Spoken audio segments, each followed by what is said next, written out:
विशाळगडचा इतिहास नेमका काय आहे आणि विशाळगडावरील कथित जो दर्गा आहे या ठिकाणी अतिक्रमण केव्हापासून कसं कसं वाढत गेलं, विशाळगडावरील कुणाचा दर्गा आहे आणि विशाळगडावरील अतिक्रमणचा मुद्दा नेमका अचानक आत्ताच का पेटला, तसंच त्याची पार्श्वभूमी आणि त्या ठिकाणचं जे अतिक्रमण आहे हे केव्हापासून काढण्याची मागणी होते, हाच सांगणारा हा व्हिडिओ आहे. नमस्कार, मी दीपक सूर्यवंशी, मुंबई तकमध्ये आपलं स्वागत आहे. छत्रपती शिवाजी महाराज यांनी जेव्हा कोल्हापूर जिल्ह्यामधले जे विशाळगड असेल, पन्हाळागड असेल याची पार्श्वभूमी सांगणारा हा व्हिडिओ जरी असला तरी नेमकी विशाळगडावरचा नेमका अतिक्रमणचा मुद्दा का आला चर्चेला, याचं कारण असं आहे की विशाळगड या ठिकाणी छत्रपती शिवाजी महाराज जेव्हा पोचले त्याच्या पार्श्वभूमी आधीची म्हणजे छत्रपती शिवाजी महाराज यांनी साताऱ्यातील जो प्रतापगड आहे या ठिकाणी अफजल खानचा वध केला. त्यानंतर साधारण 14 दिवसानंतर ते कोल्हापूरच्या पन्हाळागड या ठिकाणी आले. या ठिकाणी आल्यानंतर पन्हाळागडाचा देखील ताबा मिळाला आणि त्या ठिकाणी मात्र ते 4 महिने पन्हाळागडावरती अडकून पडले. या ठिकाणी जेव्हा पन्हाळागडावरती होता सिद्दी जोहर मुघल सैनिकांनी शत्रूंनी त्यांना तेव्हा या ठिकाणी म्हणजे पन्हाळागडाला वेढा दिला. त्यानंतर 4 महिने पन्हाळागडा होते. त्यानंतर ते पन्हाळागड ते विशाळगड म्हणजे पावनखिंड, पूर्वीचे जे पावनखिंड या ठिकाणी देखील साधारण 13 जुलै 1960 साली या पन्हाळागड ते विशाळगड त्यांनी मार्गस्थ केला आणि विशाळगड वरती देखील ते पोचले साधारण 1660 साली. साधारण 1660 साली विशाळगडावरती पोचल्यानंतर त्यांनी त्या ठिकाणी त्या सैनिकांच्या जे सैनिक असतात त्यांना देखील त्यांच्या धार्मिक स्थळासाठी किंवा धार्मिक प्रार्थनेसाठी अनेक जागा हे प्रत्येक किल्ल्यावरती दिली जातात. तसंच या ठिकाणी विशाळगडावर देखील त्यावेळेला देखील ह्या धार्मिक स्थळासाठी सैनिकांना प्रार्थना करण्यासाठी जागा दिलेली होती. त्यातूनच विशाळगडावरील जो सध्या हजरत मलिक रेहान बाबा जो दर्गा आहे तो त्या ठिकाणी होता आणि त्यानंतर त्या ठिकाणी आणखीन महादेवचं मंदिर असेल किंवा अन्य जे मंदिर आहेत ती त्या ठिकाणी आहेतच.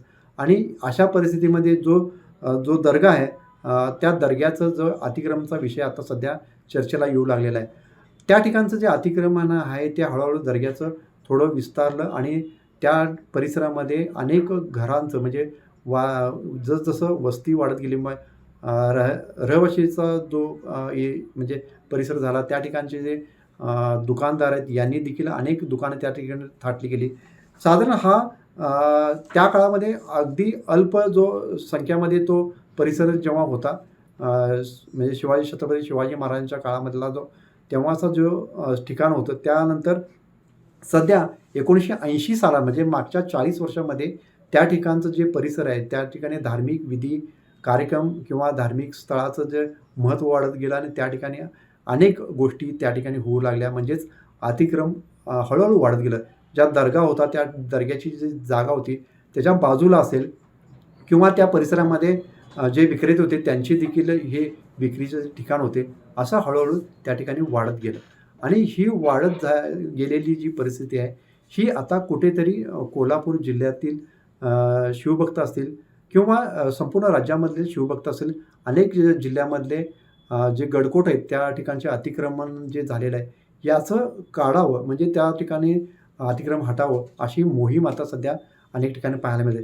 त्याच अनुषंगाने काल छत्रपती संभाजीराजे यांनी देखील मागच्या 1.5 वर्षापूर्वीपासून या ठिकाणचं जे अतिक्रमण आहे साधारण 150 अतिक्रमण आहेत ती ज्या ठिकाणी पक्की घरं बांधलेली आहेत, काही ठिकाणी दुकानं आहेत, अशी जी अतिक्रमण आहेत ती हटावी यासाठी सरकारकडे किंवा कोल्हापूर जिल्ह्याच्या प्रशासनाकडे वारंवार मागणी केली जात होती. 13 जुलै म्हणजेच कालचा जो 13 जुलै असेल 14 जुलै असेल हा दिवसच का निवडला, कारण जेव्हा पन्हाळा ते विशाळगड या दरम्यान जेव्हा छत्रपती शिवाजी महाराज हे विशाळगडाकडे जात होते आणि तेव्हा रणसंग्राम झालं पावनखिंडीच्या त्या ह्याच्यामध्ये बाजूपूंजा हा इतिहास तर आहे. आणि या इतिहासानुसार कालचाच 13 जुलै आणि 14 जुलै अशी तारीख निवडून छत्रपती संभाजीराजे यांनी शिवभक्तांना एक आव्हान केलं होतं की जे अतिक्रमण आहे किंवा शिवाजी महाराजांना नमन करण्यासाठी विशाळगडाच्या पायथ्याला आपण जायचं आहे अशा पद्धतीनं एक आंदोलन किंवा सगळ्यांना हाक दिल्यानंतर कालच जो विशाळगडच्या पायथ्याला जो घटना झाली किंवा त्या ठिकाणी असणारे जे अतिक्रमण आहेत या पार्श्वभूमीवर त्या ठिकाणी नमन करण्यासाठी किंवा शिवभक्त त्या ठिकाणी पोचले. मात्र ह्या शिवभक्तांच्याकडून काही त्या ठिकाणचे जो विशाळगड आहे त्याच्या थोडंसं 3 ते 4 किलोमीटर पाठीमागे गजापूर या ठिकाणी असेल, या परिसरामधील मुस्लिम समाजाचे अनेक दुकान्स आहेत किंवा घरं आहेत. या घरांच्यावर टार्गेट करत शिवभक्तांनी त्या ठिकाणी तोडफोड केली, घरांची नासधूस केली, घरांचं प्रापंचिक साहित्य देखील बाहेर काढलं. व्हेइकल असेल, four wheeler vehicle, two wheeler, आणखीन बरंच नुकसान केलं. काही घरांना आग लावण्याच्या देखील घटना या ठिकाणी पाहायला मिळाल्या.